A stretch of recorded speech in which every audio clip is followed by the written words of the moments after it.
Good morning, class 8th. Here is the last topic of chapter number 6 of history. That is, the municipality begins to plan. कि अब municipality ने क्या plan किया था और किस तरीके से अब जो दिल्ली में चेंजेस आ रहे थे उसके बारे में थोड़ा सा यहाँ पर गिवन है. बहुत शॉर्ट टॉपिक है ये, ध्यान से सुनना ही से. The census of 1931 revealed that the world city area was horribly crowded with as many as 90 persons per acre, while New Delhi had only about 3% per acre. क्या हो रहा था कि 1931 के हिसाब से जो देखा गया था कि जनसंख्या कितनी है सेंसस के हिसाब से, तो वहाँ ये देखा जा रहा था जो वर्ल्ड सिटी थी, जो पुरानी दिल्ली थी, यहाँ पर क्या हो रखा था कि 90 से भी ज़्यादा पर्सनस रह रहे थे 1 एकड़ में. वहीं पर अगर न्यू दिल्ली की हम सिचुएशन देखते तो एट दैट टाइम वहाँ पर सिर्फ और सिर्फ 3 persons per acre रह रहे थे. The poor conditions in the walled city, however, did not stop it from expanding. In 1888, an extension scheme called the Lahore Gate Improvement Scheme was planned by Robert Clark for the walled city residents. The idea was to draw residents away from the old city to the new type of market square, around which shops would be built. Streets in these redevelopments strictly followed the grid pattern and were of identical width, size and character. Land was divided into regular areas for the construction of neighborhoods. Clarkganj, as a development was called, remained incomplete and did not help to recongest the old city. Even in 1912, water supply and drainage in these old localities was very poor.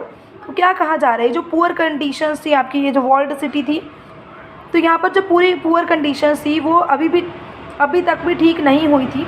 और 1888 में क्या देखा गया था, 1888 में एक extension scheme Lahore gate improvement scheme जो थी वो प्लान की गई थी बाय रॉबर्ट क्लार्क. ठीक है, ताकि जो वर्ल्ड सिटी है इसके जो रेजिडेंट्स हैं उनकी स्थिति में थोड़ा सा सुधार आ सके, पर ऐसा हो नहीं पाया था. जो आइडिया था इसके पीछे वो क्या था, ये जो लाहौर गेट इम्प्रूवमेंट स्कीम है इसके पीछे आइडिया क्या था कि जो रेजिडेंट्स जो कि ओल्ड सिटी में रह रहे हैं उनको एक नए तरीके से रहने की आदत डालनी ही पड़ेगी, कि जो वहाँ पर नए एरिया में जो शॉप्स वगैरह हैं, जो गलियाँ हैं, वो इस तरीके से रीडेवलप की जाए ताकि वो बिल्कुल उनका जाना पहचाना पैटर्न ही उन्हें लगे. साथ में जो उनकी साइज़ ऑफ द शॉप्स वगैरह ये सब चीज़ें बहुत ही ध्यान से बनाई जा रही थी, वहाँ पर बिल्कुल आइडेंटिकल थी ये जैसे उनकी पुरानी सिटी में थी. और जो लैंड थी, लैंड एकदम डिवाइड की जा रही थी कि किसके पास कितने एरिया होने चाहिए लोगों के हिसाब से.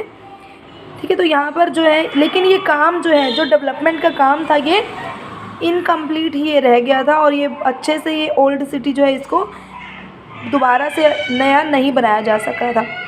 सो 1912 में क्या हुआ था, वाटर सप्लाई और ड्रेनेज की जो स्थिति थी वो भी बिल्कुल पुअर थी. The Delhi improvement trust was setup 1936 and in it built areas like Daryaganj South for wealthy Indians. Houses were grouped around parks. Within the houses, space was divided according to new rules of privacy. Instead of spaces being shared by many families or groups, new different members of the same family had their own private spaces with the home.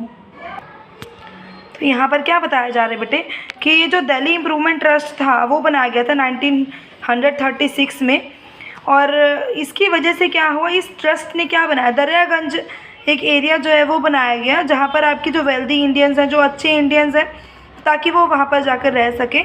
और जो houses हैं, जो घर हैं, उनके आसपास parks वगैरह बनाए गए और इन घरों में इतनी अच्छे से जगह दी गई, इतने अच्छे तरीके से इन घरों को डेवलप किया गया, जो इनके फ्रेम्स थे, जो इनके नक्शे थे वो इस तरीके से बनाए गए कि सभी को मतलब प्राइवेसी एंड ऑल दैट ये सब चीज़ें मिले. और spaces, instead of spaces being shared by many families or groups, now different members of the same family, मतलब जो उनके different members थे सेम फैमिली के, अब उनके पास भी घर में मतलब अलग अलग रूम, हर किसी के पास अलग अलग रूम, अलग अलग एरिया, ये सब होना अब स्टार्ट हो गया था.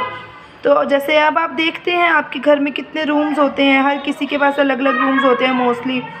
तो ये सब पैटर्न जो है, पैटर्न आपका इस तरीके से ये चलता आ रहा है. कि ये था आपका बेटे लास्ट टॉपिक इस चैप्टर का. इसको अच्छे से थॉरली आप रीड करें बुक्स में से. और आज का होमवर्क यही रहेगा कि इसके जो भी एनसीईआरटी क्वेश्चंस हैं, जो एक्सरसाइज है वो आपने करनी है, और साथ में आपको एक्स्ट्रा क्वेश्चंस भी मैं बता रही हूँ. कोई भी डाउट है तो बेटा पूछ लेना आप.